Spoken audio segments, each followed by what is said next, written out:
While every Nehekaran must walk it after death, the path between the mortal world and the realm of souls is a dangerous one indeed. Demons lurk within the shadows between dimensions, and a spirit can wander in the cloying darkness forever. These spirits are lost to the void, denied their rightful rest.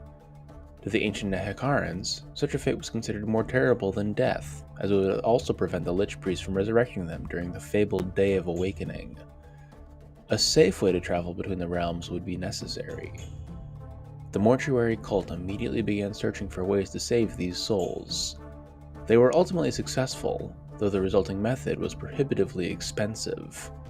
By carving an immense statue in the likeness of a Nehekaran god of death and arming it with magical artifacts, the Lich Priests were able to craft a guardian for the wealthiest Tomb Kings. Known as Hierotitans, these massive constructs could safely lead the deceased monarchs of Nehekara to their rightful place in the realm of souls. Before Nehekara's wars with Nagash, Hierotitans only saw service in the afterlife. They would be placed in the upper chambers of a Tomb King's burial pyramid, though only an extravagantly rich king or prince could afford to have one constructed. The Titans were carved from vast quantities of expensive stone, and their forms were lavished with gold and ornate gems. The cost of the raw materials, not to mention the artisans needed to refine them into a pleasing shape, was astonishing. Yet a Hierotitan's most impressive and expensive qualities are their badges of office. These artifacts, enchanted by the mortuary cult, give the Hierotitan its mythical abilities. In one hand, they clutch a giant staff, engraved with hieroglyphs dedicated to the sun god Petra. This staff burns with a holy luminescence when the Hierotitan walks between worlds, clearly illuminating their master's path and banishing demons along the way. On the other hand, a Hierotitan carries a giant pair of scales. Known as the Scales of Usirian, these are used to weigh the monarch's soul after reaching the realm of souls. If the god of the underworld deems the Tomb Kings virtuous, they will be granted entry to the realm of the honored dead.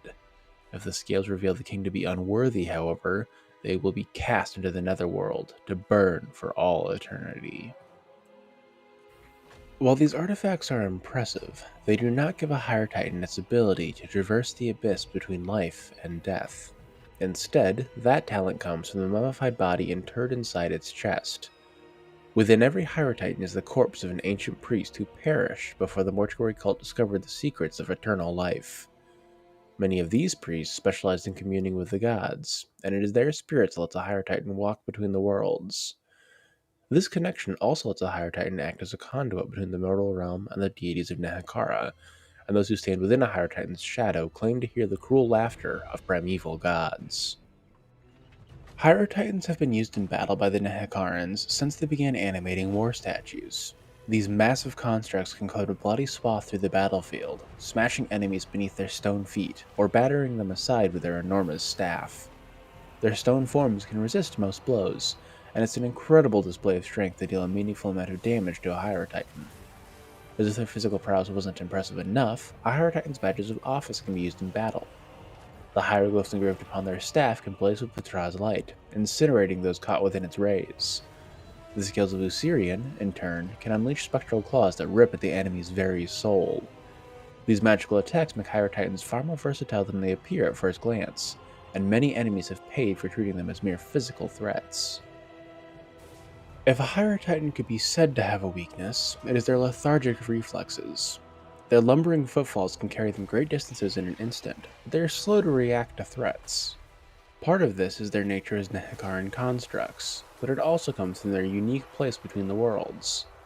A Hierotitan's vision is distorted by their link with the realm of souls, making the mortal world appear as a dream. While this slows the Hierotitan, it is not without benefit. The tether between realms lets the gods directly hear the rituals of nearby Lich Priests, and they can respond to the prayers of their clerics all the better for it. When in the presence of a Hierotitan, a Lich Priest's incantations are enhanced.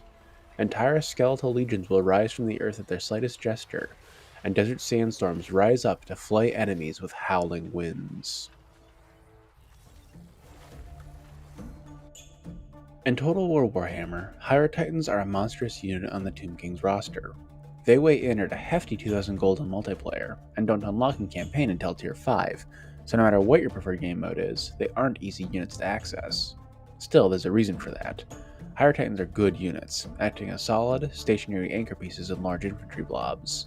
They're incredibly durable, with 9,465 hit points on large unit sizes.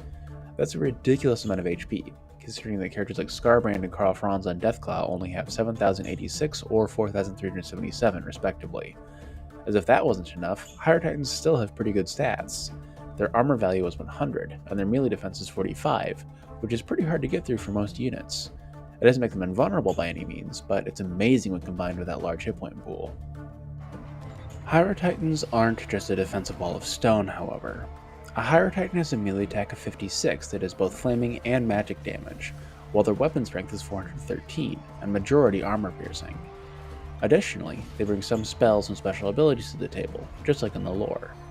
A Hierotitan can cast Spirit Leech as a bound spell once a battle, representing the scale of Usirian's spectral claws. They can also cast Shem's Burning Gaze, courtesy of the icon of Ptah's Blazing Light, twice a battle. As both of these abilities are bound spells, they don't cost points of magic, letting you conserve it for your Lich Priests. Finally, Hierotitans have the Spirit Conduit special ability, increasing Winds of Magic recharge rate by 20% map-wide. That's really nice, especially since Tomb Kings are incredibly reliant upon the Lore of Nehekara's lore passive to keep their otherwise subpar units in good condition. Unfortunately, while the Hierotitan has a lot of advantages, it also has some weaknesses. First and foremost, it's very slow. A speed of 32 means they aren't going anywhere fast, at least by the standards of large monsters. If you take a bad engagement with one, you're probably just stuck in it. Additionally, their large size, combined with their slow speed, makes Hierotitans incredibly vulnerable to ranged weapons. Their armor means Skaven slingers and crossbows aren't doing too much damage, but cannons, thunderers, and handgunners will absolutely pulverize a Hierotitan. As such, you don't really want to bring one against ranged-heavy factions like Dwarfs, Skaven, or the Vampire Coast. Finally, and this is more of a mixed bag than a strict weakness, Hierotitans are prone to overkill. Something about their animation means one or two models takes almost a full weapon strength, while those around it take almost no damage. This is great when fighting cavalry or monsters, where each model has a lot of hit points, so none of the weapon strength is wasted. Against infantry, though, you end up absolutely nuking one or two models with 100 hit points each, and then waste the rest of your damage. This means they trade worse into infantry than you'd otherwise expect. They can still tank the damage really well, but it is harder for them to dish it out than their unit stat card would suggest. At the end of the day, Hierotitans are a situational pick in a Tomb King's army. Their high price point means they won't always trade cost effectively with their opponents, but you can usually expect them to do a lot of damage, especially if you throw them against strong, low model count units. Their magic and fire damage combinations makes them particularly dangerous to vampire counts and Nurgle builds, negating the plentiful healing and physical resistance on those rosters. All in all, if you're running a relatively static infantry Ushabti blob and want your spellcasters to have more magic to play with early on, I definitely recommend bringing a Hierotitan. If you want a more mobile force that the Hierotitan can't support, they probably aren't the unit for you. Which is a shame because they're super cool and I feel like every army should feel like they can bring one, but sometimes you just have to be faced with the realities of your build.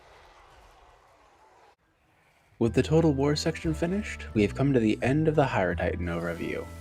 I love these guys, having cut my teeth in them in the early turns of many unfinished cut-up campaigns. It's always fun watching them smash through orc boys and bleak swords, though I will say their vulnerability to armor-piercing ranged weapons was a hard-learned lesson in my battles with the Dark Elves. I also like their lore, as it feels like a genuinely creative addition to the roster that adds richness to the world of Nehekara. A magical monster that fills a role similar to the Giant but isn't just a really big skeleton? Perfection. Finally, their model is incredible. They never have one on tabletop, but they do in Total War, and it does not disappoint.